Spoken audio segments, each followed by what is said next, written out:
Welcome back to another story on Infidelity Tales Lab. Before we begin, tell us, where in the world are you watching from? Now, let's dive into today's story. Chapter 1, Family Dynamics. Simon Fitzgerald adjusted his tie as he walked through the marble lobby of the Meridian Hotel, his polished shoes clicking against the floor with practiced confidence. At 35, he had the kind of presence that commanded respect without demanding it. Tall, broad-shouldered, with sharp green eyes that missed nothing. His wife, Angela, walked beside him, her hand resting lightly on his arm, though he could feel the tension in her grip. "Promise me you won't let him get to you tonight," Angela whispered as they approached the elevator. Her auburn hair was pulled back elegantly, highlighting the worry lines that had become more pronounced over the past few months.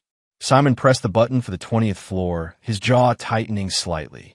"When have I ever let Chad get to me?" Angela gave him a look that said every time, but she didn't voice it. They both knew tonight's dinner was going to be another test of Simon's patience. Her brother Chad had been pushing boundaries for years, ever since Simon had started making real money in the restaurant business. What had begun as harmless sibling rivalry had evolved into something more sinister, a calculated campaign to undermine Simon at every family gathering. The elevator opened to reveal Chad Wilder already waiting, his arms crossed and a smirk playing on his lips. At 32, Chad had the kind of good looks that had gotten him by for most of his life. Sandy brown hair, bright blue eyes, and a charm that fooled most people until they got to know him better. His wife Rita stood behind him, scrolling through her phone with practiced disinterest. Well, if it isn't the golden couple," Chad said, his voice dripping with false enthusiasm. "Ready to celebrate my promotion?" Simon extended his hand, which Chad gripped a little too tightly. "Congratulations. Regional sales manager, right?" "That's right. Finally caught up to someone making real money." Chad's eyes glittered with something that wasn't quite humor. "Though I suppose you wouldn't know what it's like to actually work for your success." Angela stiffened beside Simon, but he simply smiled. "Hard work comes in many forms, Chad." Rita looked up from her phone long enough to add, "Some people just get lucky, I guess." The comment hung in the air like a challenge. Simon had heard variations of this theme for 3 years now, ever since his restaurant empire had started taking off. To Chad and Rita, his success was either luck, inheritance, or somehow unearned. They refused to acknowledge the 18-hour days, the failed ventures, the years of learning every aspect of the hospitality business from the ground up. As they walked toward the restaurant, Chad continued his verbal prodding. "So, Simon, still playing with your little food trucks? Or have you moved on to actual restaurants yet?" Simon's empire currently included 12 establishments across 3 states, from high-end steakhouses to innovative fusion concepts. His flagship restaurant had been featured in Food and Wine magazine just last month. But Chad had a talent for reducing everything Simon had built to little food trucks or cute cafe experiments. "Business is good," Simon replied evenly. "I bet it is. Amazing what you can accomplish when you don't have to answer to anyone." Chad's tone suggested that Simon's entrepreneurial success was somehow less legitimate than his corporate job. Angela squeezed Simon's arm harder, and he could practically hear her thoughts. "Don't take the bait. Not tonight." They reached Le Bernardin, one of the city's most exclusive French restaurants. The hostess, a statuesque blonde named Christine Potter, greeted them with professional warmth. As she led them to their table, Chad made a show of looking around. "Fancy place," he said loudly enough for nearby diners to hear. "Hope the food's worth the prices. Though I suppose money's no object when you're not really earning it yourself." Simon felt Angela's fingernails dig into his arm through his jacket. He'd learned to read his wife's signals over their 8 years of marriage. She was reaching her breaking point with her brother's behavior, but family loyalty ran deep with the Wilders. Angela had been protecting Chad since they were children, covering for his mistakes, making excuses for his failures, absorbing the collateral damage of his selfishness. The pattern was always the same. Chad would push until someone snapped, then play the victim when consequences arrived. He'd perfected the art of walking right up to the line without technically crossing it, leaving his targets looking like the aggressors if they responded.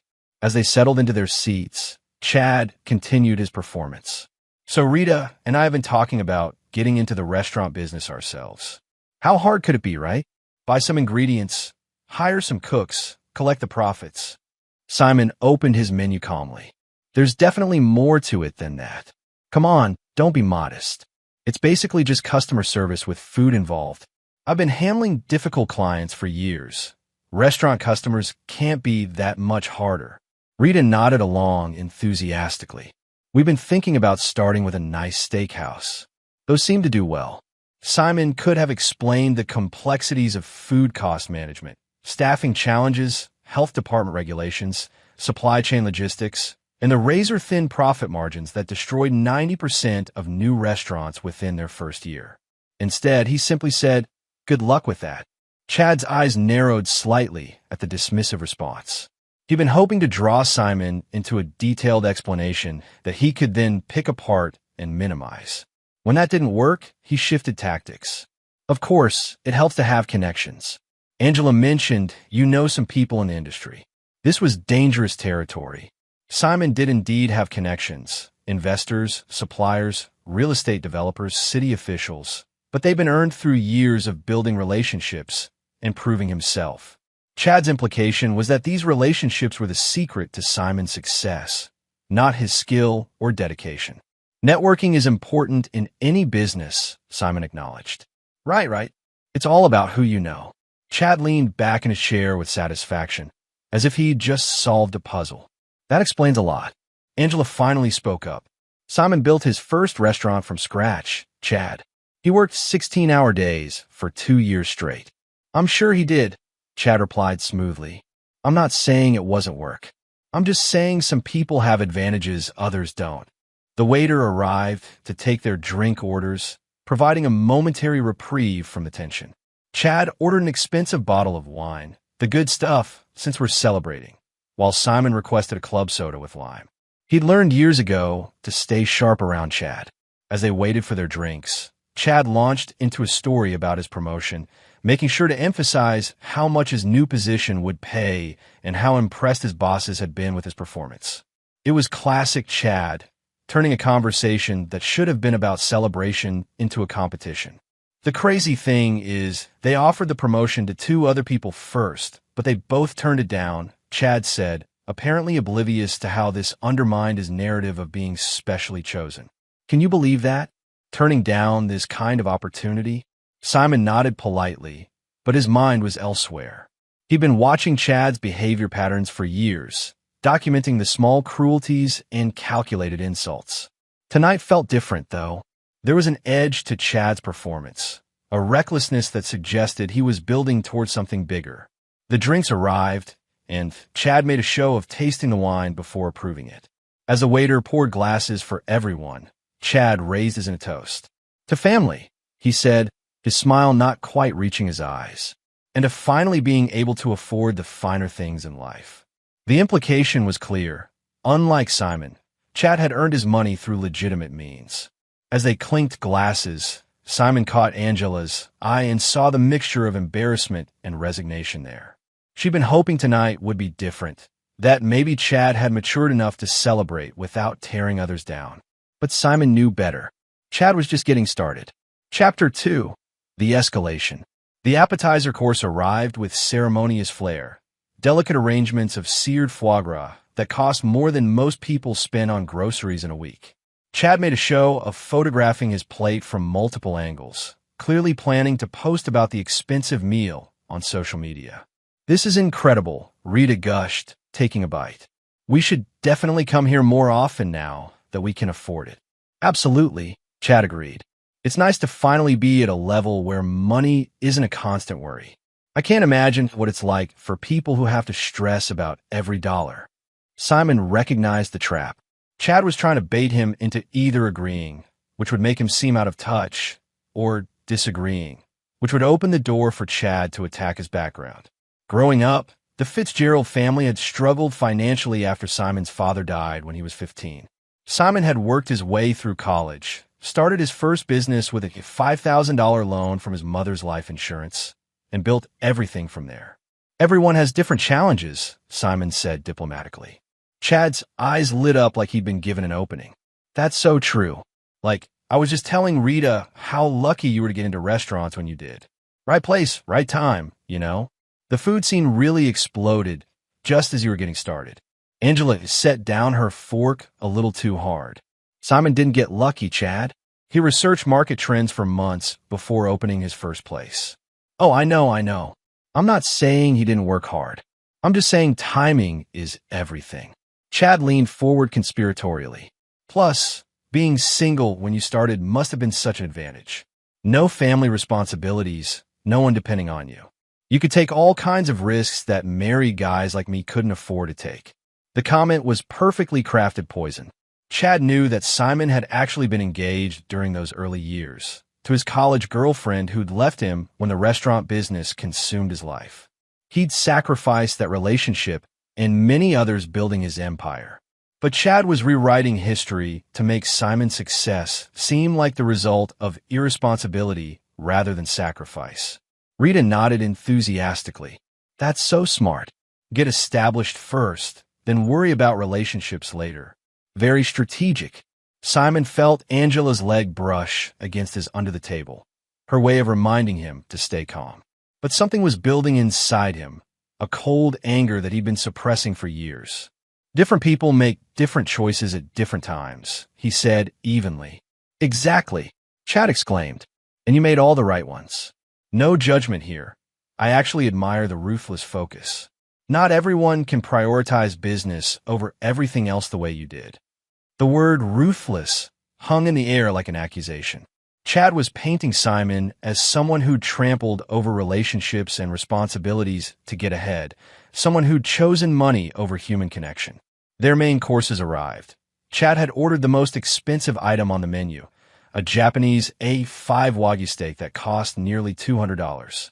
He made a show of cutting into it, closing his eyes in exaggerated bliss as he tasted it. My God, this is incredible.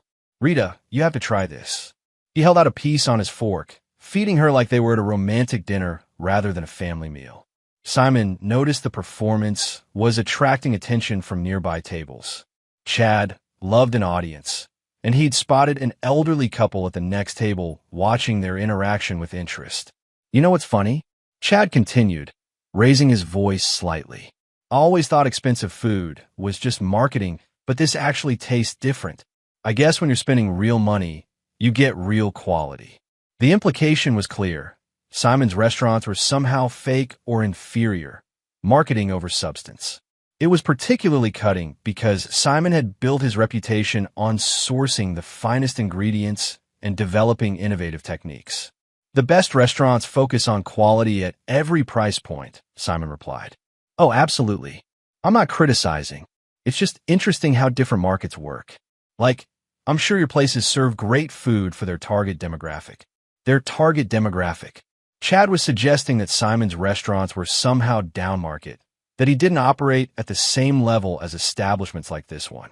Angela had stopped eating entirely, her knuckles white as she gripped her wine glass. Simon could practically see her internal debate, stay loyal to her brother or defend her husband. It was a position Chad had put her in countless times over the years. Simon's restaurants have won multiple awards, she said quietly. And they should. Awards are great for business. Chad's tone suggested that awards were participation trophies rather than recognition of actual excellence.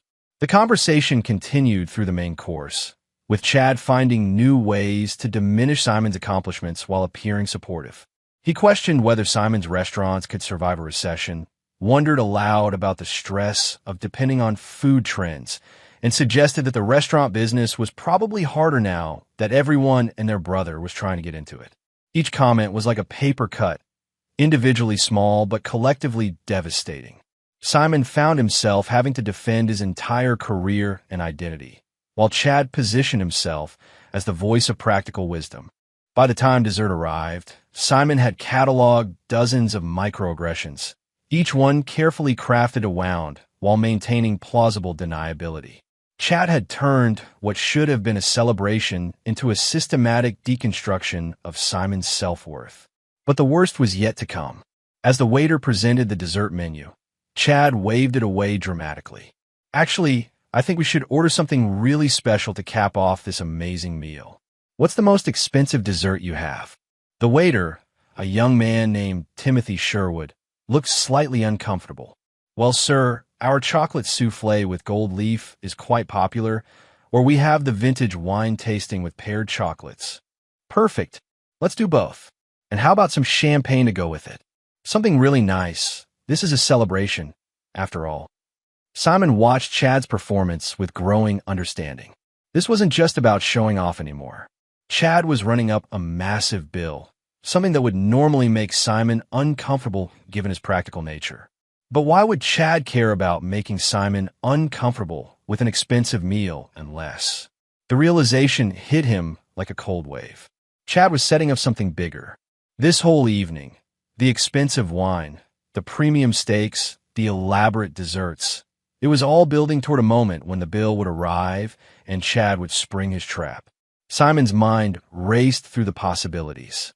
Chad could claim he'd forgotten his wallet, putting Simon in the position of having to pay or causing a scene. He could suggest they split the bill equally, knowing he'd ordered far more than anyone else. He could make a show of calculating tips and taxes, revealing how little Simon was willing to spend on service.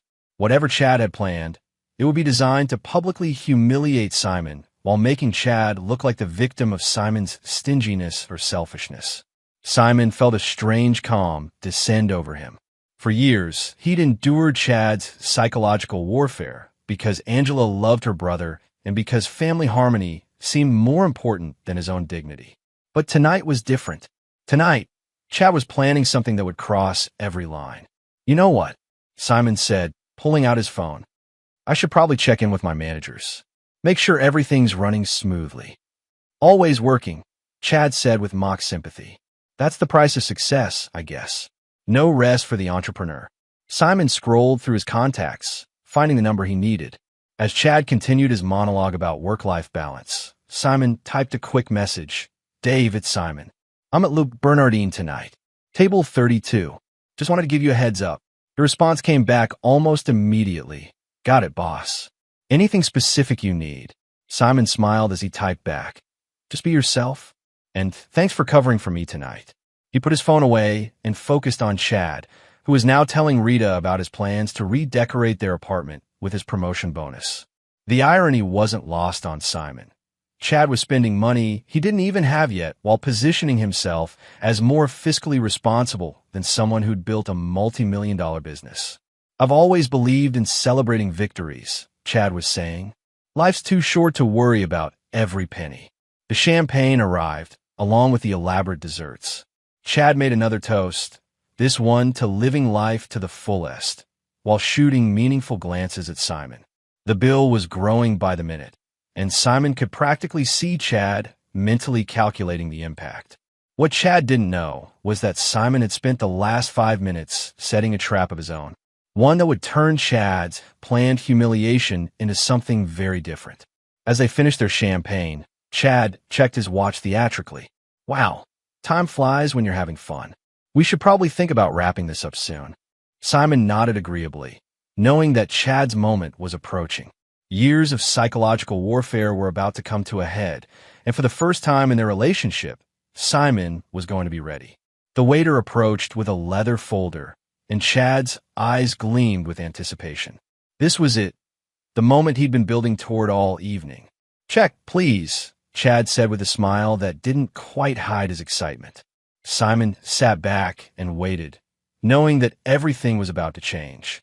Chapter 3. The Revelation. The bill arrived with the quiet ceremony of a funeral dirge. Timothy, the waiter, placed the leather folder directly in the center of the table, equidistant from all 4 diners, a diplomatic choice that would soon prove irrelevant. Chad's hand moved toward the folder with theatrical reluctance, like a man burdened by responsibility. Well, I suppose someone has to look at the damage, he said with a laugh that sounded slightly forced. Simon watched Chad's eyes scan the total, saw the barely concealed satisfaction flash across his features. The bill was substantial, over $800 for their party of 4, thanks to the premium wine, the Wagyu steaks, and the elaborate dessert Chad had insisted on ordering. Jesus, Chad whistled, making sure his voice carried to the neighboring tables. I knew this place was expensive, but wow, $837. He looked around the table with mock concern. I mean, it was absolutely worth it, but that's more than some people make in a week. Rita leaned over to peer at the bill, her eyes widening appropriately. That's more than our rent, she said, not quite whispering. Angela shifted uncomfortably in her seat. Simon could feel her tension radiating across the small table. She knew her brother well enough to sense something coming, but she couldn't quite figure out what. Chad closed the folder with a dramatic sigh, then began patting his jacket pockets with increasing urgency. His expression shifted from casual confidence to puzzled concern, then to barely concealed panic. "Oh no," he muttered, checking his pants pockets. "Oh no. What's wrong?" Angela asked, though Simon suspected she already knew. Chad's performance reached its crescendo as he frantically searched his wallet, pulling out credit cards and examining them like foreign artifacts. "I can't believe this. My credit card, it's my work card. I completely forgot they deactivated it when I switched departments. The new one won't arrive until Monday."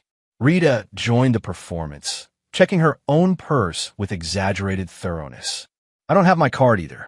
It's at home in my other purse." The young couple at the next table had stopped pretending not to listen, openly staring at the unfolding drama. Chad seemed to notice their attention and leaned into it, his voice carrying just enough to ensure an audience. "This is so embarrassing," he said, his face flushing with what Simon recognized as manufactured shame. "I invited everyone to celebrate my promotion, and now—" He trailed off, looking helplessly around the table. Then his eyes landed on Simon, and his expression shifted to something that was supposed to look like reluctant hope.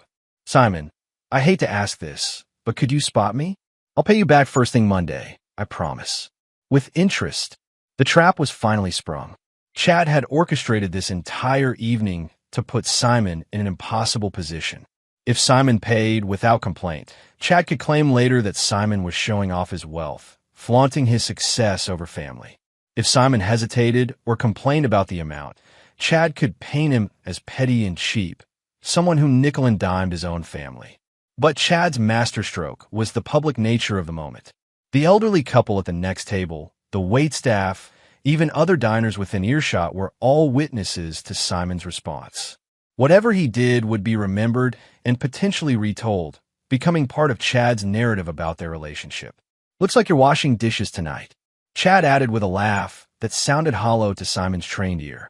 Angela looked mortified, caught between loyalty to her brother and embarrassment at his behavior. Rita was trying to look sympathetic while clearly enjoying the drama. The waiter stood at a respectful distance, professionally neutral but obviously uncomfortable with the situation. Simon reached into his jacket and withdrew a black American Express Centurion card, placing on the table with the same casual precision he'd used to set down a glass of water. Chad's eyes widened slightly at the sight of the legendary black card, but he quickly recovered his composure. "Wow, fancy. I should have figured you'd have one of those." The comment was perfectly calibrated, acknowledging the card's prestige while implying that Simon was showing off. Chad was already preparing his narrative for later.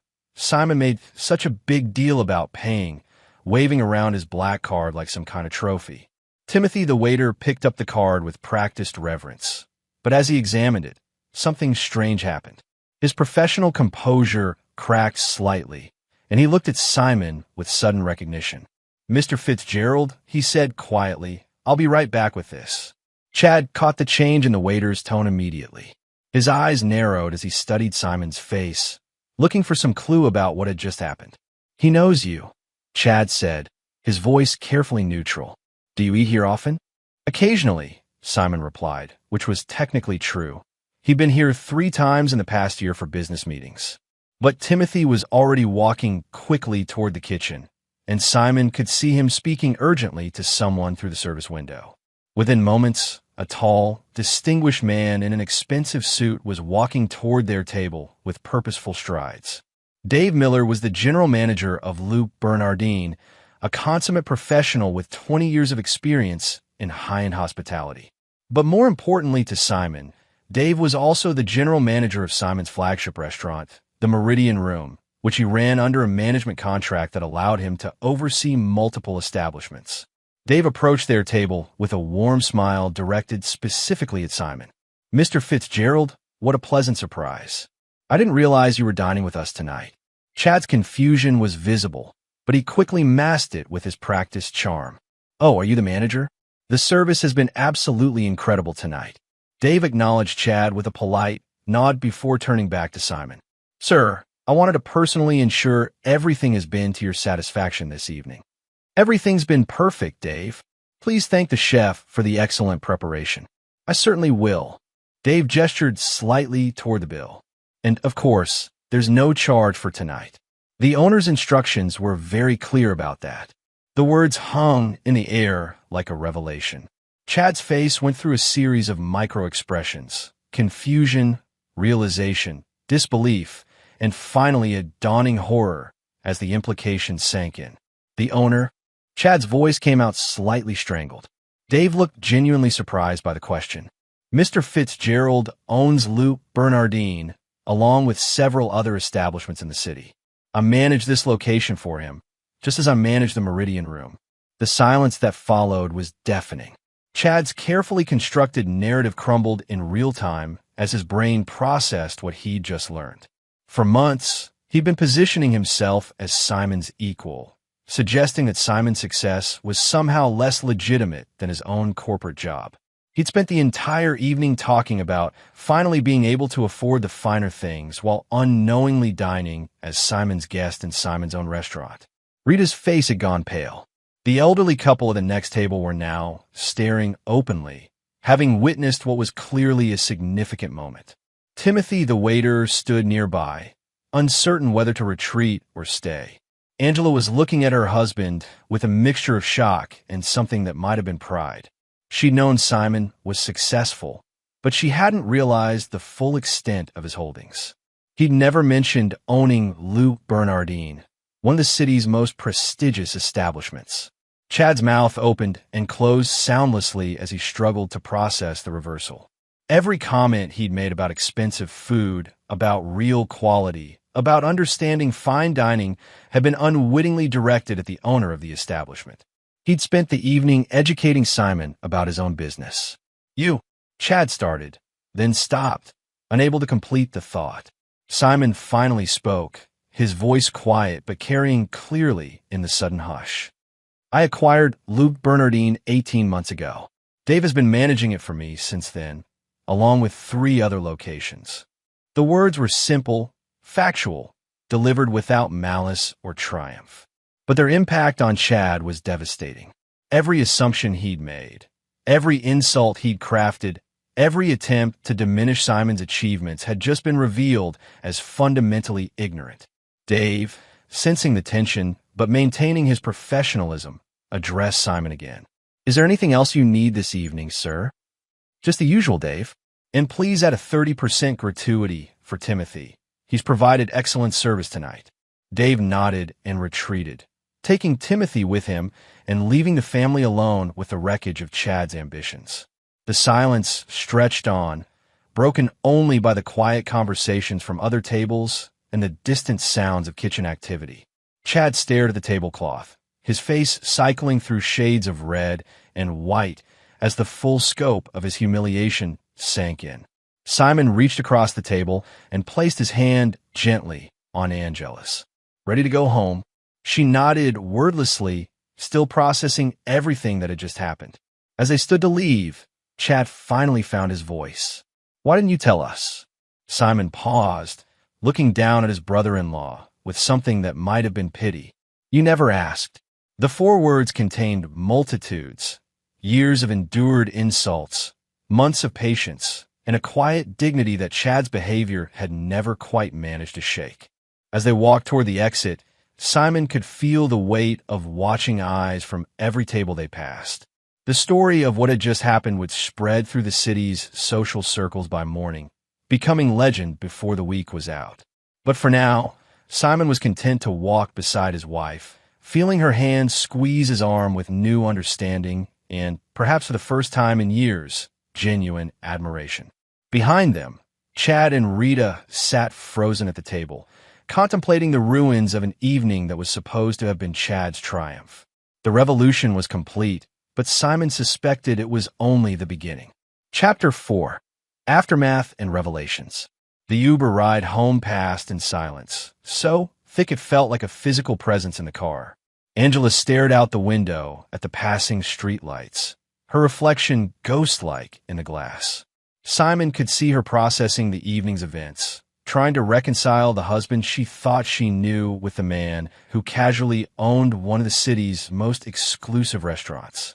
Chad and Rita had opted to take a separate car, claiming they needed to discuss some things. In reality, Chad had been too humiliated to share a ride with Simon, and Rita had been too stunned to object. When they reached their penthouse apartment overlooking Central Park, Angela finally broke the silence. "Le Bernardine," she said, shaking her head as she kicked off her heels. "You own Le Bernardine, and you never thought to mention it?" Simon loosened his tie, choosing his words carefully. "I've never kept my business dealings secret from you. You have access to all our financial records. That's not the same thing, and you know it."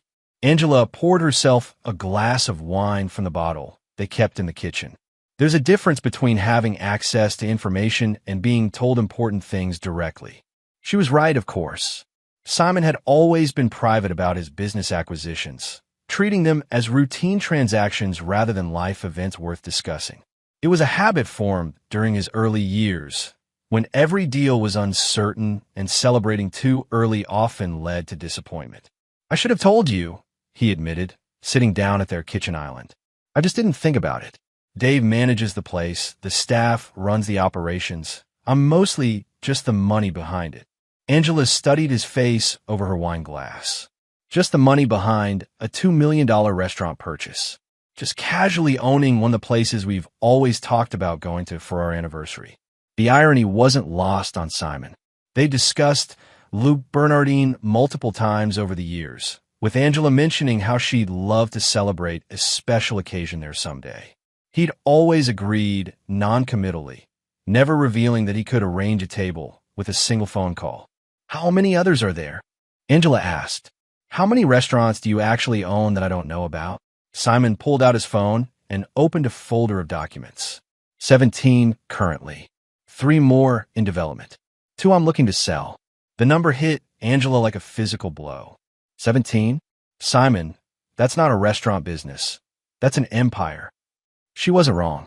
Somewhere along the way, Simon's entrepreneurial success had evolved into something much larger than either of them had fully grasped. What had started as a single neighborhood bistro had grown into a network of establishments spanning multiple states and market segments. "It just happened gradually," Simon said, though even he could hear how inadequate the explanation sounded. "One opportunity led to another, and before you knew it, you were a millionaire several times over, and your wife was finding out by accident at a family dinner." Angela's voice carried a mixture of hurt and amazement. "Do you realize what this means? Do you understand what just happened back there?" Simon did understand, perhaps better than Angela realized. Chad's humiliation tonight wasn't just about a failed attempt at embarrassment. It was about the complete demolition of a carefully constructed identity. For months, Chad had positioned himself as Simon's equal, someone who'd finally achieved the same level of success through more legitimate means. But the revelation that Simon owned the very restaurant Chad had chosen to demonstrate his new affluence changed everything. It suggested that Simon's wealth operated on a scale Chad couldn't even comprehend, let alone compete with. Angela's phone buzzed with a text message. She glanced at it and winced. "Chad," Simon asked. "Rita, she wants to know if we can talk about what happened tomorrow." Angela showed in the message. "Can we all sit down and discuss tonight? I think there might have been some misunderstandings." Simon almost smiled at the phrasing. Chad was already trying to reframe the evening as a misunderstanding rather than a calculated attempt at humiliation that had backfired spectacularly. "What do you want to do?" he asked. Angela set her phone aside and looked at him with an expression he'd rarely seen before, a mixture of protectiveness and resolve. I want to understand why my brother has been treating you like garbage for 3 years, and why you've been letting him get away with it. It was a fair question. Simon had endured Chad's psychological warfare with remarkable patience, absorbing insults and subtle digs that would have prompted most people to respond much more aggressively. But Angela had never understood the calculation behind his restraint. Because fighting him would have hurt you, Simon said simply. Every time Chad takes a shot at me, you're caught in the middle. If I respond, you have to choose between defending your husband and protecting your brother. I didn't want to put you in that position. Angela stared at him for a long moment. So you just absorb it? For 3 years. I absorb it because I love you and because I knew eventually Chad would overreach. People like your brother always do. They can't help themselves. The truth was more complex than that, but Simon didn't want to burden Angela with his complete understanding of her brother's psychology. Chad was a narcissist with deep-seated insecurity issues, someone who needed to diminish others to feel good about himself. Simon had recognized the pattern early and had been waiting for Chad to make a mistake that would expose him completely. Tonight had been that mistake. Angela's phone buzzed again, this time with a call from Chad himself. She looked at the screen, then at Simon. "Answer it," he said. "Let's hear what he has to say." She put the phone on speaker. Chad's voice filled their kitchen, tight with barely controlled emotions. "Angela, we need to talk. What happened tonight? That wasn't fair." "What wasn't fair about it?" Angela asked, her voice cooler than Simon had heard it in years. "Simon embarrassed me in public. He could have mentioned he owned the place before we got there, before I made a fool of myself." Simon felt a flash of anger at the deflection. Chad was trying to rewrite history again, making himself the victim of Simon's deception rather than acknowledging his own behavior. "Chad," Angela said slowly, "you spent the entire evening insulting Simon's business, his success, and his work ethic. You ordered the most expensive items on the menu and then pretended you couldn't pay for them. How exactly is Simon supposed to be the bad guy here?" "That's not what happened," Chad protested, though his voice lacked conviction. "I was just trying to celebrate my promotion. I didn't know my credit card wouldn't work." The lie was so transparent that Angela actually laughed, a sound with no humor in it. "Chad, you spent 40 minutes building up to that moment. You practically choreographed it." Silence from Chad's end, then Rita's voice in the background, too muffled to make out clearly. "Look," Chad said finally, "maybe I got a little carried away with the celebration.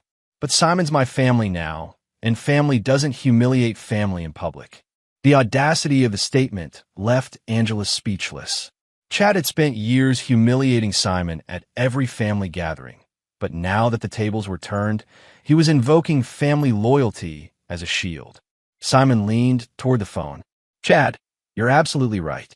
Family shouldn't humiliate family in public. I'm glad we finally agree on that." Another silence, longer this time. Chad was smart enough to recognize the trap in Simon's words, but not skilled enough to navigate around it. "I think we should all take some time to cool off," Chad said finally. "Maybe meet for lunch next week and clear the air." "Maybe," Angela replied, but her tone suggested it wasn't likely. After she hung up, they sat in silence for several minutes. Simon could see Angela processing not just the evening's events, but years of family dynamics she was finally viewing from a new perspective. "He's been doing this for 3 years," she said finally. "Taking shots at you, making you look bad, trying to undermine you. And I just let it happen." "You were trying to keep the peace," Simon said. "That's not the same thing as letting it happen." "Yes, it is." Angela's voice was firm. "I chose the easy path every time. I told myself I was protecting family relationships, but really I was just avoiding conflict. And meanwhile, my brother was systematically attacking my husband." Simon reached across the counter and took her hand. "You weren't ready to see it before. People have to come to realizations in their own time." "Well, I'm ready to see it now." Angela squeezed his hand. "And I'm ready to do something about it." Simon felt a shift in the air, a sense that something fundamental had changed in their relationship. For years, Chad had been a source of tension between them, a problem that Angela couldn't quite acknowledge and Simon couldn't quite solve. But tonight had brought everything into focus. "What do you want to do?" Simon asked. Angela's smile was sharp enough to cut glass. I want to show my brother exactly who he's been messing with, and I want to make sure he never forgets it. Simon looked at his wife with new appreciation. Angela had always been intelligent and capable, but she'd also been trapped by family loyalty and a desire to avoid confrontation. Now, for the first time, her protective instincts were aligned with her husband rather than her brother. Chad had no idea what was coming for him. Chapter 5. The counterattack begins. Simon's phone started buzzing at 6:47 a.m., barely 12 hours after the dinner that had changed everything. Dave Miller's name appeared on the screen, and Simon answered while Angela was still sleeping beside him. "Morning, boss. Sorry to call so early, but I figured you'd want to know. We've got a situation." Simon slipped out of bed and walked to the living room, already suspecting what Dave was about to tell him. "Chad called the restaurant this morning," Dave continued. 3 times. He wanted to speak to the real owner because he was convinced there had been some kind of mistake last night. "What did you tell him?" "The truth. That you own Lou Bernardine, that I manage it for you, and that his bill was comped per your standing instructions." Dave paused. He didn't take it well. Started yelling about fraud and deception. Threatened to call the Better Business Bureau. Simon pinched the bridge of his nose. Chad was escalating, which meant he was feeling cornered. People like Chad became most dangerous when their carefully constructed self-image was threatened. "Anything else?" "Yeah. He also called the Meridian Room and 2 of your other places." Same conversation each time. The staff is rattled. They've never had to deal with someone claiming you were lying about owning your own restaurants. This was worse than Simon had anticipated. Chad wasn't just embarrassed. He was actively trying to undermine Simon's credibility with his own employees. The implications were serious. If word got out that someone was questioning Simon's ownership of his restaurants, it could affect investor confidence and business relationships. "Dave, I need you to send me a full list of everyone Chad spoke with, what he said, and what our people told him. And put out a memo to all the managers. Anyone who gets calls like this should refer them directly to our legal department." "Already handled on the memo. I'll have the full report to you by noon." Angela appeared in the doorway, wrapped in a silk robe and looking curious about the early morning call. Simon covered the phone. "Chad's been calling the restaurants, trying to verify that I actually own them." Angela's expression darkened. "He's doubling down, tripling down from the sound of it." Simon uncovered the phone. "Dave, anything else I should know?" "One more thing. He also tried to get Timothy, our waiter from last night, to confirm that you'd somehow bribed me to play along with a fake story." Kid was pretty shaken up by it. Simon felt his anger crystallizing into something harder and more focused. Harassing his employees was a line Chad shouldn't have crossed. "Is Timothy working today?" "He's on the dinner shift. You want to talk to him?" "Yeah." "And Dave? Make sure he knows this isn't his fault and that his job is completely secure. If anyone give him grief about last night, they answer to me personally." After hanging up, Simon found Angela in the kitchen making coffee, her movements sharp with barely contained fury. "What's the plan?" she asked without preamble. "For what?" "Don't play dumb with me, Simon Fitzgerald. I know that look. You're not just angry, you're calculating. Chad crossed a line by going after your employees, and now you're going to do something about it." She was right, of course. Simon had reached his limit of patience with Chad's behavior. The psychological warfare was one thing, but threatening his business and harassing his staff required a more direct response. "I'm going to show Chad exactly what he's been playing with," Simon said. "But I need to know you're completely on board. Once we start this, there's no going back. Your relationship with your brother will never be the same." Angela poured 2 cups of coffee and handed him one, her eyes steady and determined.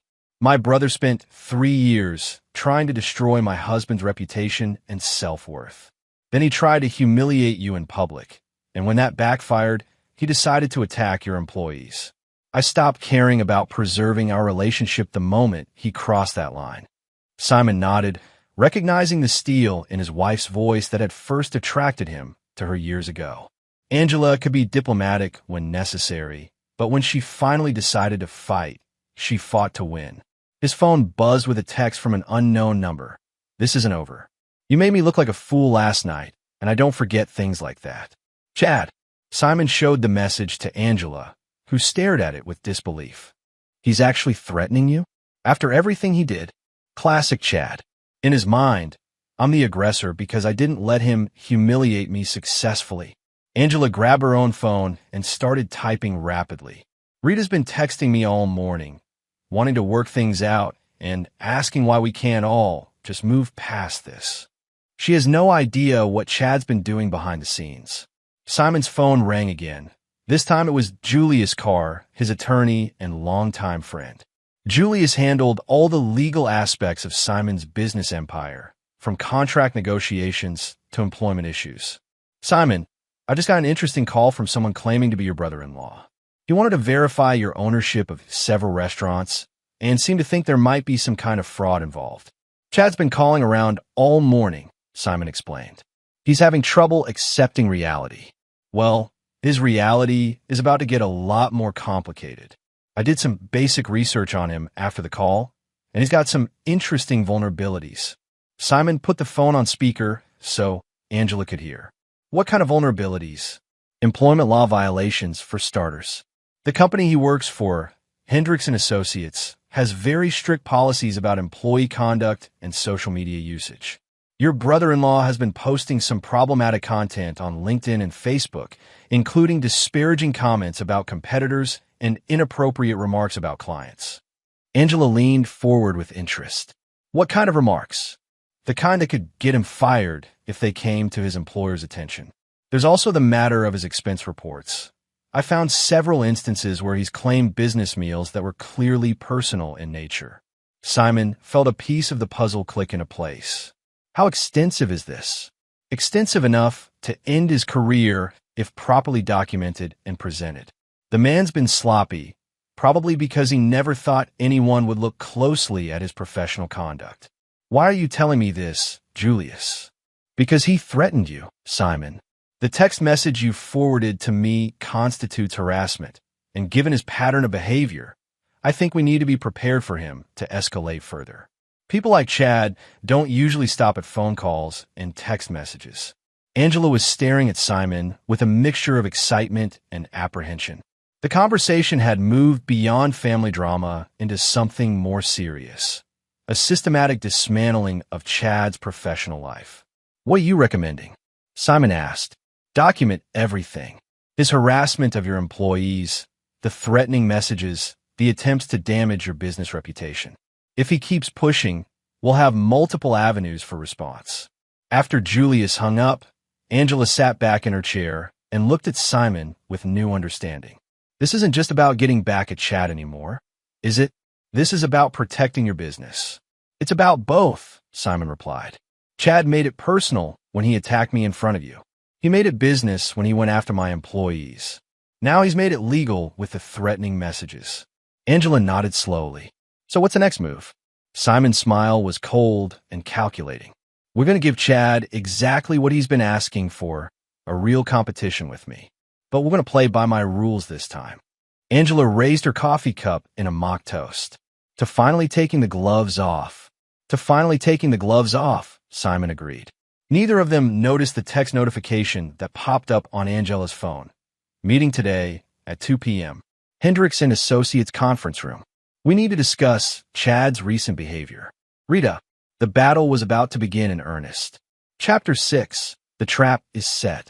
Angela stared at Rita's text message, reading it 3 times before the full implications sank in. Simon, you need to see this. He looked over her shoulder at the phone screen, his expression sharpening as he processed the message. They're having a meeting about Chad's behavior? At his company? That's what it sounds like. Angela scrolled through her earlier messages from Rita. She's been trying to do damage control all morning, but this suggests something bigger is happening. Simon's phone rang almost immediately. Dave Miller again. Boss, I've got an update on the Chad situation. It's more interesting than we thought. Go ahead. Turns out Chad didn't just call our restaurants this morning. He also called 3 of your competitors, trying to verify whether you actually own Le Bernardin. Apparently, he was hoping to catch you in a lie. Angela watched her husband's face transform as Dave continued speaking. Simon's expression went from mild interest to focused intensity. The look he got when he spotted a business opportunity or identified a threat that needed handling. Which competitors? Simon asked. Russo's Patterson Holdings and Fitzgerald Group. No relation to you, just coincidental name. Here's the interesting part. All three companies immediately called me to ask what the hell was going on. They wanted to know if there was some kind of ownership dispute or fraud investigation they should know about. Simon closed his eyes and rubbed his temples. Chad's amateur detective work had potentially damaged relationships that Simon had spent years building. In the restaurant industry, reputation and trust were everything. Even the suggestion of impropriety could have lasting consequences. There's more, Dave continued. I also got a call from Marcus Hendricks, Chad's boss at Hendricks & Associates. Apparently, Chad used his company phone to make some of these calls, and someone there monitors outgoing communications for compliance purposes. Angela grabbed Simon's arm. That's why Rita wants to meet. Chad's in trouble at work. Simon put the phone on speaker. Dave, what exactly did Hendricks say? He was fishing for information about whether Chad was involved in some kind of business dispute that might reflect poorly on their company. I kept it professional, but he seemed to think Chad might be having mental health issues. The phrase hung in the air like a revelation. Angela had been watching her brother's behavior escalate over the past few months, but she'd attributed it to stress about his promotion. Now she was wondering if something deeper was wrong. Did you tell Hendricks anything specific? Simon asked. Just that Chad had been asking questions about your business holdings after what seemed to be a misunderstanding at dinner. I didn't mention the harassment or the threats. Figured you'd want to handle that part yourself. After Dave hung up, Angela and Simon sat in silence, both processing the implications of what they'd just learned. He's self-destructing, Angela said finally. Chad's so desperate to prove you're not as successful as you appear that he's jeopardizing his own job. Simon nodded, but his expression was troubled. The question is whether this is just poor judgment or something more serious. The escalation pattern is concerning. Angela's phone buzzed with another message from Rita. Please come. Chad won't listen to me, and I think he's about to make things much worse.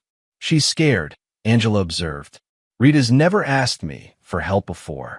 Simon looked at his wife with the calculating expression she was learning to recognize. What if we went to this meeting? You mean both of us? I mean all of us. Chad, Rita, you, me, and Marcus Hendricks. Everyone in the same room, all the cards on the table. Angela stared at him. That would be nuclear, Simon finished. But it would also end this once and for all. Chad's been operating on assumptions and half-truths for 3 years. Time to show him the complete picture. The idea was both terrifying and appealing. Angela had been watching her brother wage psychological warfare against her husband for years, always hoping things would somehow improve on their own. But Simon was offering something different, a direct confrontation with witnesses and consequences. What would you say to him, she asked. Simon pulled out his phone and scrolled through his contacts until he found Marcus Hendricks' information. I'd tell him the truth. About the restaurants, about Chad's behavior, about the harassment of my employees. Let him draw his own conclusions. Angela felt a mixture of excitement and guilt. Part of her wanted to see Chad face consequences for his behavior, but another part still felt protective of her little brother. He could lose his job, she said. He could lose his job anyway, based on what he's already done. At least this way, he'd know exactly why it happened. Simon's logic was sound, but Angela needed a moment to process the magnitude of what they were considering. This wasn't just about winning an argument or settling a score. It was about fundamentally altering the power dynamics in their family. Her phone rang, and Rita's name appeared on the screen. Answer it, Simon said, but put it on speaker. Rita's voice was tight with stress when she spoke. Angela, thank God. I don't know what to do. Chad's been on the phone all morning, and now his boss wants to meet with both of us this afternoon. He thinks Chad might be having some kind of breakdown. What exactly has Chad been saying? Angela asked. He keeps insisting that Simon was lying about owning that restaurant, that it was some kind of elaborate hoax. He's been calling people, trying to prove it, and apparently use his work phone for some of the calls. Angela met Simon's eyes across the kitchen counter. He nodded slightly, giving her permission to make the offer. Rita, what if Simon and I came to this meeting? Maybe we can clear up the confusion. Silence on the other end. Then Rita's voice, smaller and more uncertain. Would Simon be willing to do that? After everything that happened? Simon leaned toward the phone. Rita, it's Simon. I'll come to the meeting if you think it would help. But I need you to understand something. I'm going to tell the truth about everything. Chad's behavior, the harassment of my employees, all of it. More silence, longer this time. The harassment. Rita's voice was barely a whisper. He called several of my restaurants this morning, trying to convince my employees that I was lying about owning them. He also sent me threatening text messages. This stopped being a family disagreement the moment he involved my business. Angela could hear Rita crying softly on the other end of the line.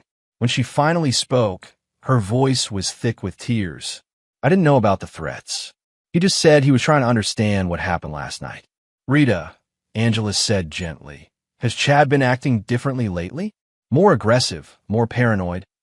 Yes, Rita admitted immediately. Ever since he heard about his promotion, he's been obsessed with proving he's as successful as Simon. It's like he can't let it go. Simon and Angela exchanged glances. The pattern was becoming clearer. Chad's behavior wasn't just about sibling rivalry anymore. It had evolved into something more concerning, a fixation that was affecting his judgment and his ability to function normally. What time is the meeting? Simon asked. 2:00. At Chad's office. We'll be there, Simon said. But Rita, I need you to understand something. I'm not going there to help Chad keep his job. I'm going there to make sure everyone understands exactly what's been happening. After they hung up, Angela looked at her husband with a mixture of admiration and apprehension. You realize this could destroy my relationship with my brother permanently? Simon took her hands in his. Angela, your brother destroyed your relationship with your brother. I'm just going to make sure everyone else knows what he did. Angela nodded slowly, feeling a sense of resolution settle over her. For 3 years, she'd been trying to balance loyalty to her family with loyalty to her husband. But Chad had made that balance impossible to maintain. Okay, she said, let's go finish this. Simon's smile was sharp and determined. Let's go finish this. Neither of them spoke about what would happen after the meeting, but both understood that by the time they left Marcus Hendrick's office that afternoon, Chad's carefully constructed life would be in ruins. The trap was set, and Chad had walked into it willingly. Chapter 7. The Confrontation. The offices of Hendricks and Associates occupied the 32nd floor of a glass tower in Manhattan's financial district. As Simon and Angela rode the elevator up, Angela gripped her husband's hand tightly, her knuckles white with tension. Last chance to back out, Simon said quietly. No. Angela's voice was steady despite her obvious nerves. Chad made his choices. Now he gets to live with the consequences. The elevator opened to reveal a reception area designed to impress clients. Marble floors, expensive artwork, and a commanding view of the city skyline. The receptionist, a young woman named Jeannie Harrison according to her nameplate, looked up with professional courtesy. Mr. and Mrs. Fitzgerald? Mr. Hendricks is expecting you. Conference room B, just down the hall. As they walked toward the meeting, Simon could hear raised voices behind the closed door. Chad's voice was dominant, defensive, and increasingly agitated. This is insane, Marcus. You're taking the word of someone who's clearly lying about his business holdings over your own employee. Chad, I need you to lower your voice. Marcus Hendrick's response was measured but firm. We're here to discuss facts, not accusations. Simon knocked once and entered without waiting for permission. The conference room fell silent as he and Angela stepped inside. Chad was pacing near the windows, his tie loosened and his hair disheveled. Rita sat at the conference table, her eyes red from crying. Marcus Hendricks stood at the head of the table, a distinguished man in his 50s with graying hair and the kind of presence that commanded respect in boardrooms. Mr. Fitzgerald, Hendricks said, extending his hand. Thank you for coming. I'm Marcus Hendricks, Chad's supervisor. Simon shook his hand while observing Chad's reaction. His brother-in-law looked like a cornered animal, his eyes darting between Simon and Hendricks as if trying to calculate the best angle of attack. This is my wife, Angela, Simon said. Chad's sister. Hendricks nodded respectfully to Angela, then gestured for everyone to sit. Chad remained standing, his hands clenched at his sides.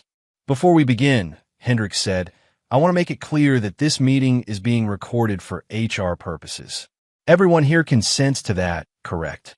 Simon and Angela nodded. Rita whispered her agreement. Chad looked like he wanted to object, but seemed to realize he had no choice.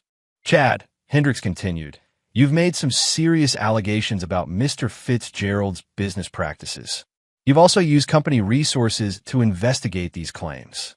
I need to understand exactly what's happening here. Chad finally sat down, his jaw tight with barely controlled anger. Marcus, my brother-in-law, has been lying about owning restaurants for years. Last night, he orchestrated some kind of elaborate scam to make me look foolish in public.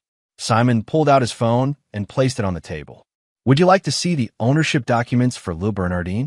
I have the purchase agreement, the liquor license, the business registration, all dated 18 months ago.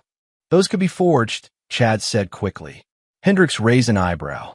Chad, are you seriously suggesting that Mr. Fitzgerald forged legal documents to win an argument with you? I'm saying something doesn't add up. People don't just secretly own famous restaurants. Simon scrolled through his phone and pulled up a Forbes article from 6 months earlier. The headline read, Rising Restaurant Empire, Simon Fitzgerald's Quiet Expansion Strategy. He slid the phone across to Hendricks. This article lists 12 of my restaurants, including Le Bernardin. Forbes verified ownership before publication. Hendricks read the article quickly, his expression growing more concerned as he absorbed the details. According to the piece, Simon's restaurant empire was worth an estimated $47 million. Chad, Hendricks said slowly, this article describes Mr. Fitzgerald as one of the most successful restaurateurs on the East Coast. It includes quotes from industry leaders and detailed financial analysis. Chad leaned forward desperately. Anyone can pay for press coverage. This doesn't prove anything. Simon's patience finally snapped. He'd endured 3 years of Chad's psychological warfare, but watching him dismiss legitimate business journalism as paid propaganda was too much. Marcus, Simon said, his voice deadly calm, I need to tell you about Chad's behavior over the past 24 hours. He methodically detailed Chad's harassment campaign, the calls to restaurants, the attempts to turn employees against him, the threatening text messages. With each revelation, Hendricks' expression grew darker and Chad's face grew paler. You sent threatening text messages? Hendricks asked. Chad's mouth opened and closed soundlessly. Rita was staring at her husband with horror, clearly hearing about the threats for the first time. Simon pulled up the text thread and showed it to Hendricks. This isn't over. You made me look like a fool last night, and I don't forget things like that. This was sent at 8:30 this morning, Simon said, followed by 6 more messages over the next 3 hours, all of them increasingly hostile. Hendricks studied the messages with the expression of a man watching a career implode.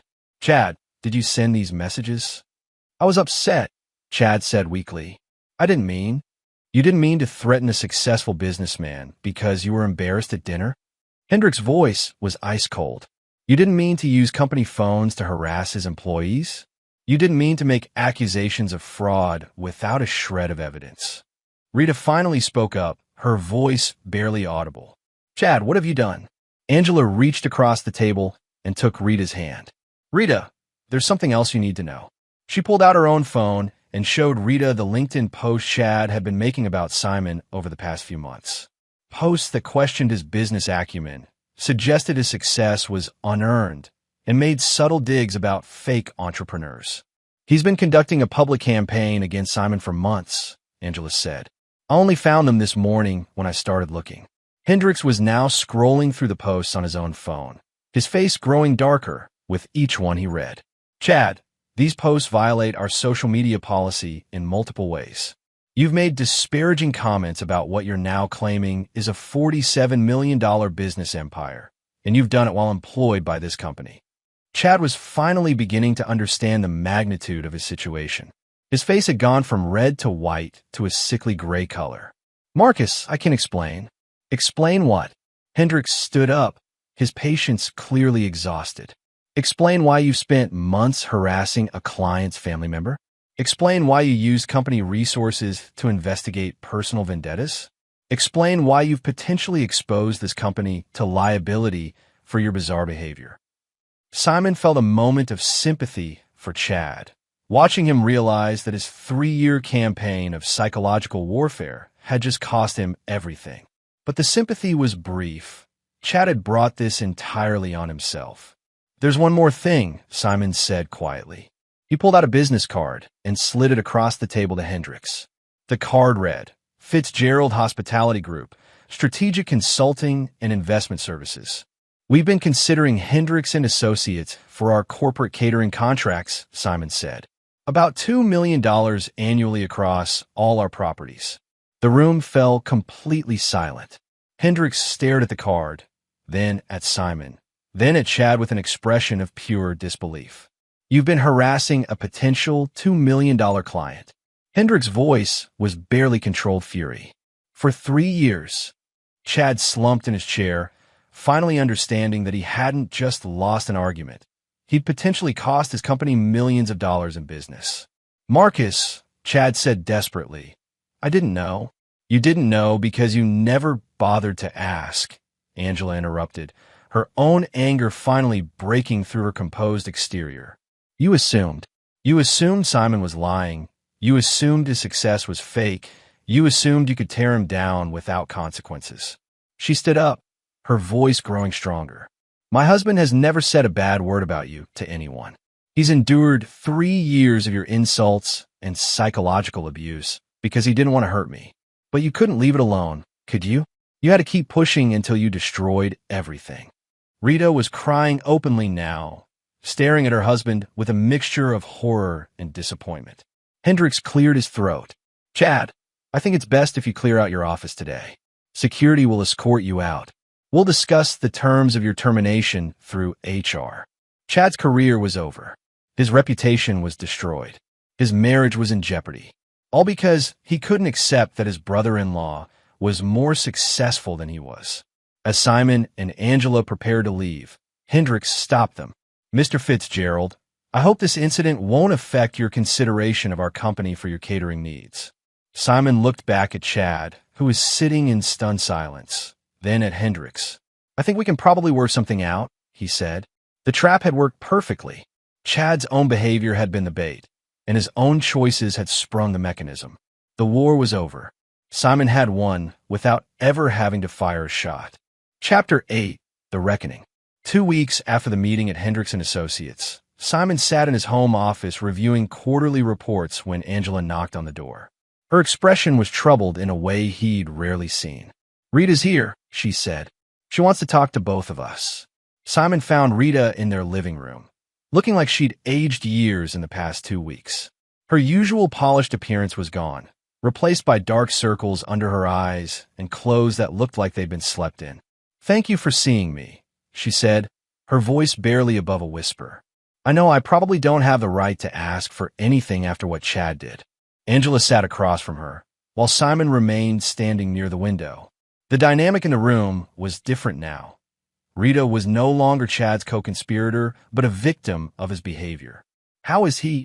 Angela asked, though her tone suggested she was asking out of obligation rather than genuine concern.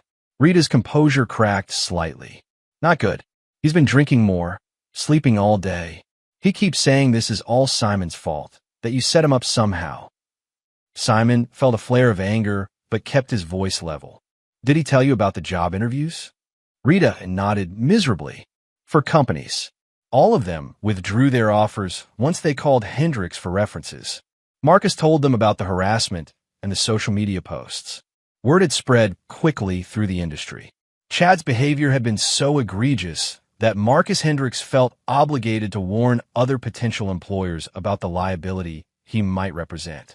"Rita," Angela said gently, "why are you here?" Rita took a shuddering breath. "Because I need to understand what really happened. Chad tells me one story, but after everything I saw in that meeting, I don't think I can trust his version anymore." She pulled out a manila folder and placed it on the coffee table. "I found these in his desk at home. He's been documenting everything about Simon for months." Angela opened the folder and stared at its contents in shock. Chad had been conducting an investigation worthy of a private detective.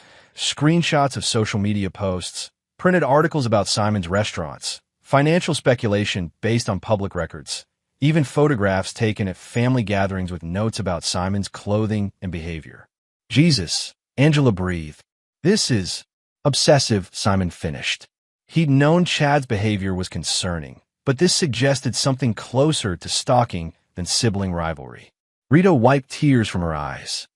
There are spreadsheets tracking Simon's restaurant acquisitions, theories about how he's financing them, even notes about your marriage and whether Angela knows about the fake business empire. Simon sat down, finally understanding the full scope of what he'd been dealing with. Chad hadn't just been taking opportunistic shots at family gatherings. He'd been conducting a systematic campaign to prove Simon was a fraud. Rita, he said carefully, has Chad ever talked about hurting me? Physically, I mean. Rita's silence was answer enough. When she finally spoke, her voice was hollow. He talked about exposing you, about finding proof that you were lying and making sure everyone knew. He said you'd made him look stupid in front of our friends for years, and it was time for payback. Angela was flipping through more pages of Chad's documentation. Some of these photos were taken at private family events. Christmas dinner, birthday parties. Rita, he was studying Simon like he was a criminal. The scope of Chad's obsession was staggering. He'd been building a case against Simon based on nothing but jealousy and wounded pride, creating elaborate theories to explain away success he couldn't accept as legitimate. There's something else, Rita said reluctantly. She pulled out her phone and showed them a series of text messages. He's been in contact with your competitors, the restaurant Simon called about ownership verification. He's trying to convince them to investigate Simon's business practices. Simon's blood ran cold. Chad was now actively trying to damage his professional relationships based on nothing but spite. Show me, he said. Rita scrolled through the messages, each one more damaging than the last. Chad was suggesting Simon was involved in money laundering, that his restaurant empire was built on illegal activities, that his success was too rapid to be legitimate. He's going to destroy innocent people's businesses with these accusations, Simon said. My employees, my investors, even my customers could be affected if this spreads. Angela looked up from Chad's documents with pure fury in her eyes. He's not just attacking you anymore. He's attacking everyone connected to you. Simon stood up and walked to his home office, returning with a thick legal folder. Rita, I need you to understand something. This isn't just family drama anymore. Chad's behavior has crossed into criminal territory. He opened the folder and showed her the documentation Julia's car had prepared. Harassment charges, defamation claims, interference with business operations, and now potentially criminal conspiracy to damage a business through false accusations. We have grounds to file charges against Chad for what he's already done, Simon said. If he continues contacting my competitors or business partners, I'll have no choice but to pursue them. Rita stared at the legal documents with growing horror. He could go to jail? Yes, Simon said without hesitation. And if his false accusations cost me any business relationships or contracts, the civil damages could bankrupt him. Angela closed Chad's folder and looked at Rita with something approaching pity. Rita, you need to get him help. Professional help. This level of obsession isn't normal. Rita was crying again, but this time her tears seemed to carry relief as well as grief. I know. I've been telling myself it was just sibling rivalry, but this... She gestured toward the folder. This is insane. Simon felt the weight of the moment. He could destroy Chad completely, file the criminal charges, pursue civil damages, make sure he never worked in any professional capacity again. Chad had certainly earned that level of consequences. But looking at Rita, seeing the genuine distress and recognition in her eyes, Simon made a different choice. Rita, I'm going to make you an offer. One time only. She looked up hopefully. Get Chad into therapy. Real therapy, not just anger management. If he can acknowledge what he's done and get professional help for his obsession, I won't file criminal charges. Angela stared at her husband with surprise, but didn't object. However, Simon continued, if he makes one more contact with my employees, my competitors, or anyone in my professional network, all bets are off. And if he ever threatens me or my family again, I'll use every legal resource at my disposal to ensure he faces full consequences. Rita nodded eagerly. I'll make sure he understands. Thank you, Simon. This is more generous than he deserves. It's not generosity, Simon replied. It's practicality. Chad needs help, not revenge. But Rita, you need to understand something. He's burned every bridge with his family. Even if he gets help, even if he changes, things will never go back to the way they were. Rita stood to leave, clutching Chad's folder like evidence of a crime she was finally ready to report. At the door, she turned back. Simon, can I ask you something? Why didn't you ever fight back? All those years Chad was taking shots at you. You could have ended at any time. Why didn't you? Simon looked at Angela, then back at Rita. Because I hoped he'd eventually realize that success isn't a zero-sum game. That him winning didn't require me to lose. I kept thinking he'd mature out of the jealousy. And now, Simon's expression hardened. Now I realize some people will never stop trying to tear others down. They have to be stopped. After Rita left, Angela and Simon sat in their living room processing what they'd learned. Chad's obsession had been far more extensive than either of them had realized. Do you think he'll actually get help? Angela asked. I think Rita will make sure he does, Simon replied. She finally sees what she married. Angela leaned against her husband's shoulder. I'm sorry. For all of it. For not seeing what he was doing. For not protecting you from it. Simon kissed the top of her head. You see it now.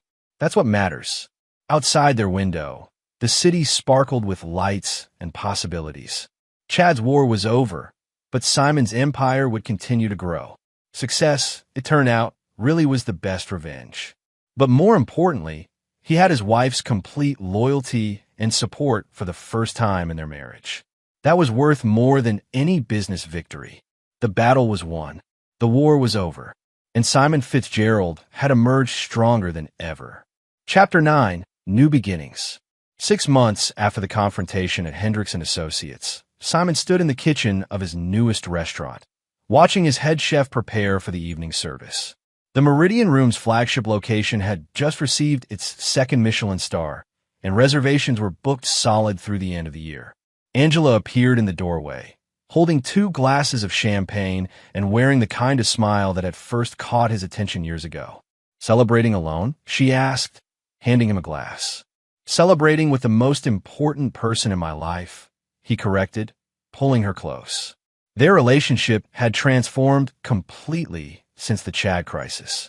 Angela now took active interest in his business empire, attending investor meetings and offering insights that consistently impressed his partners. More importantly, she'd become his true confidant and strategic advisor, something he hadn't realized he'd been missing. Any word from Rita? Angela asked, though her tone suggested she was asking more out of curiosity than concern. Simon nodded. She sent me a thank you note. Chad completed his therapy program and found a job at a small accounting firm in Vermont. Apparently, he's been sober for 4 months. The news was genuinely good. Chad had spent 3 months in intensive therapy, followed by ongoing counseling that had helped him understand the destructive nature of his obsession. According to Rita, he'd written Simon a lengthy apology letter, which Simon had chosen not to read, and was working to rebuild his life on more stable foundations. Do you think he's really changed? Angela asked. Simon considered the question seriously. I think he understands consequences now. Whether that translates to genuine change remains to be seen. The truth was, Simon rarely thought about Chad anymore. His brother-in-law had been a problem that required solving, and once solved, he'd become largely irrelevant to Simon's life. There was no lingering anger or desire for revenge, just the satisfaction of knowing that bullies eventually faced accountability. Dave Miller knocked on the kitchen door, interrupting their quiet moment. Boss, sorry to interrupt, but I've got those quarterly reports you wanted. Also, Marcus Hendricks is here, says he has something he wants to discuss with you personally. Simon raised an eyebrow. The catering contract with Hendricks & Associates had been highly successful, but Marcus rarely requested personal meetings. They found Marcus in the restaurant's private dining room, looking remarkably different than he had during their confrontational meeting months earlier. He stood and shook hands warmly with both Simon and Angela. Thank you for seeing me, Marcus said. I wanted to discuss a business proposition, but first I owe you both an apology. For what? Angela asked. For not recognizing what Chad was doing sooner. The social media posts, the harassment of your employees, the threatening messages, it all should have been flagged by our HR department months before it reached the crisis point. Simon waved off the concern. Marcus, you can't monitor every employee's personal vendettas. Chad was careful to keep most of his behavior outside work hours. Nevertheless, we've implemented new policies based on what happened. Social media monitoring, better protocols for identifying harassment patterns, clearer guidelines about using company resources for personal matters. Marcus pulled out a folder and placed it on the table. Which brings me to my proposition. I'd like to hire you as a consultant to help other companies develop similar policies. Simon was intrigued despite himself. What kind of consulting? Employee behavior management, crisis prevention, reputation protection. The Chad situation showed us gaps in our systems that probably exist in hundreds of other companies. Your handling of a situation was masterful. You documented everything, built an airtight case, and resolved it without destroying anyone unnecessarily. Angela looked at her husband with interest. You want Simon to teach other companies how to handle workplace bullies and harassment? Exactly.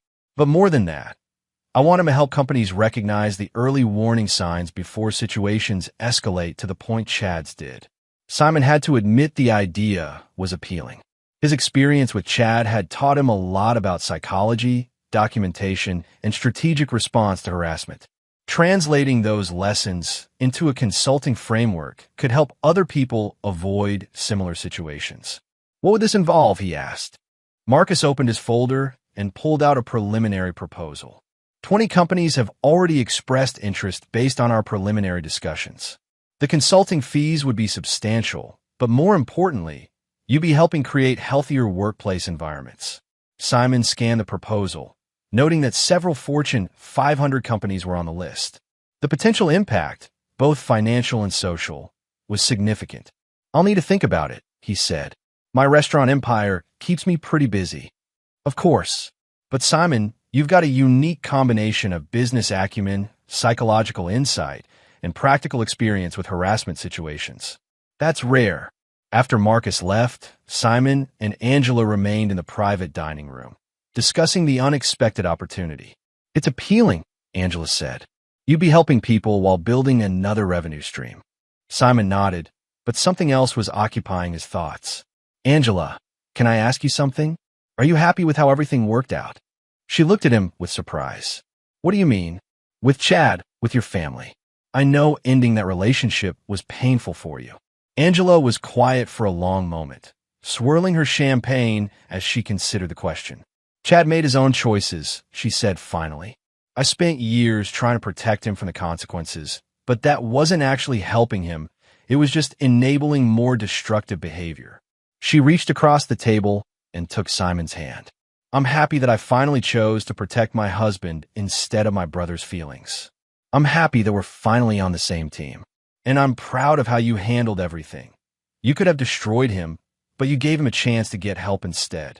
Simon squeezed her hand, feeling a deep sense of contentment. Chad's psychological warfare had been meant to tear them apart, but ultimately, it had made their marriage stronger. So what do you think about the consulting offer? He asked. Angela's smile was mischievous. I think you should do it, but only if I get to be your business partner. Someone needs to keep you from being too generous with people who probably don't deserve it. Simon laughed, remembering how she'd stood up to Chad in that final confrontation. Angela had evolved from someone who avoided conflict to someone who faced it head-on when necessary. Partners? He asked, extending his hand for a formal shake. Partners, she agreed. As they walked through the restaurant toward the exit, Simon reflected on how much had changed since that dinner at La Bernardine. Chad's attempt to humiliate him had backfired spectacularly, but more importantly, it had revealed strengths in himself and Angela that he hadn't fully appreciated before. The consulting business would be successful. Simon was confident about that. But success had taught him that the real victory wasn't financial or professional. It was having someone who truly understood and supported him. Chad had been wrong about many things, but he'd been most wrong about the nature of success itself. It wasn't about tearing others down or proving superiority. It was about building something meaningful and sharing it with people who mattered. As they stepped out onto the street, Angela slipped her arm through his. "So, partner," she said, "where should we have dinner tonight?" Simon smiled, knowing that whatever challenges lay ahead, they would face them together. Chad's war was over, but their story was just beginning. The empire would continue to grow. The consulting business would flourish. And most importantly, they would build it all as true partners.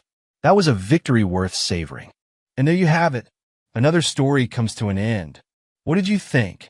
I'd love to hear your thoughts in the comments below. If you enjoy this story, consider joining our community by subscribing. It means the world to us. For more stories like this one, check out the recommended videos on screen. And I'll see you there.